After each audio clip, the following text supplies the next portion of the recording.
اب ہمیں ایک بات شروع سے سمجھائی جاتی ہے کہ کسی بھی کام کو کرنے کی برکت سنت طریقے میں ہے، یعنی کوئی بھی کام اگر سنت طریقے سے کیا جائے گا تو ہمیں اس کی برکات ملیں گی، اور اگر وہ سنت طریقے سے نہیں کیا جائے گا تو اس کی برکات زائل ہو جائیں گی، یعنی برکت کا تعلق سنت سے ہے۔ اب سنت کا مفہوم تو سب کے سامنے ہے، لیکن برکت کو سمجھنے کی ضرورت ہے، کیونکہ اگر ہم نے برکت کو سمجھ لیا تو سمجھدار آدمی تو سنت طریقے کو کبھی نہیں چھوڑے گا۔ عمل کی برکت کے حقیقی معنی یہ ہیں کہ اس عمل سے جو مقصود خیر ہے وہ حاصل ہو جائے، یعنی مثال کے طور سے ایک آدمی سنت طریقے سے پانی پیتا ہے تو پانی پینے سے جو خیریں اس کو نصیب ہونی چاہیے تھیں وہ اس کو سب حاصل ہو جائیں۔ اسی طرح اگر ایک آدمی سنت طریقے سے بیت الخلاء جاتا ہے تو اس سنت کی برکت یہ ہوگی کہ اس بیت الخلاء جانے سے اس کے جتنے مقاصد تھے اور جو خیریں ظاہر ہونی تھی وہ ساری خیریں ظاہر ہو جائیں۔ اسی طرح سے کوئی آدمی اگر سنت طریقے سے گھر میں داخل ہوتا ہے اور سنت طریقے سے گھر سے باہر نکلتا ہے تو گھر میں داخل ہونے کی اور گھر سے باہر نکلنے کی جتنی بھی خیریں اس کو نصیب ہونی چاہیے تھیں وہ اس کو نصیب ہو جائیں گی۔ تو اس کا مطلب یہ ہوا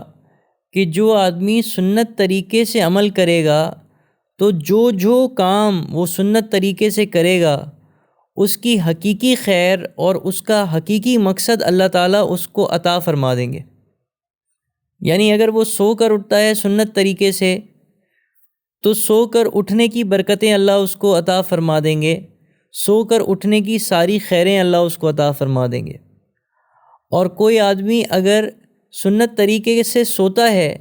تو سونے سے جو مقصود تھا اور جو خیریں اس کو ملنی چاہیے تھیں اللہ تعالیٰ اس کو ساری خیریں عطا فرما دیں گے۔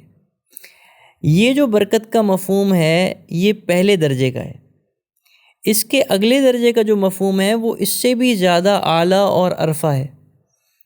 اور اس سے مراد یہ ہے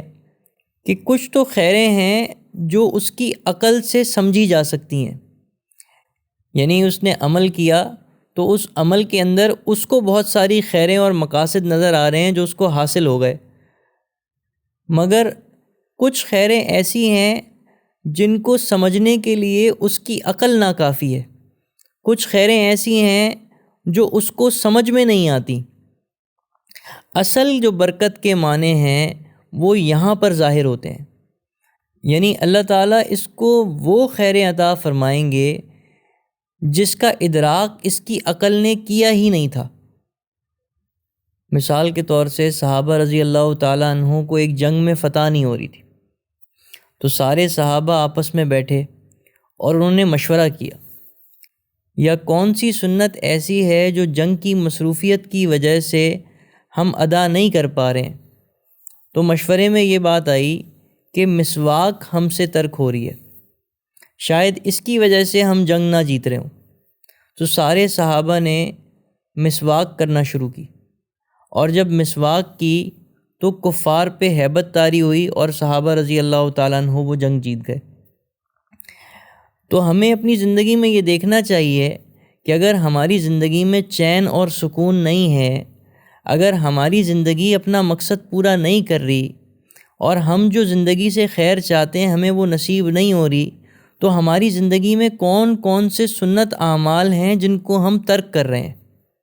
یہ جو نحوست ہماری زندگیوں میں آئی ہوئی ہے جس کی وجہ سے ہم بے چین رہتے ہیں اور جو حاصل کرنا چاہتے ہیں وہ ہمیں حاصل نہیں ہوتا، تو ایک سنت تلاش کر کے سنت پر عمل کرنا شروع کر دیں۔ جتنا زیادہ ہمارا سنتوں کے اوپر اہتمام ہوگا اتنا زیادہ ہماری زندگی میں خیر اور برکت داخل ہو جائے گی۔ اور صرف یہی نہیں، اس کا سب سے بڑا فائدہ یہ ہے کہ وہ جو کام ہم نے اپنی ذات کے لیے کیا ہوگا اللہ تعالیٰ اس کو ہماری عبادات میں لکھ لیں گے،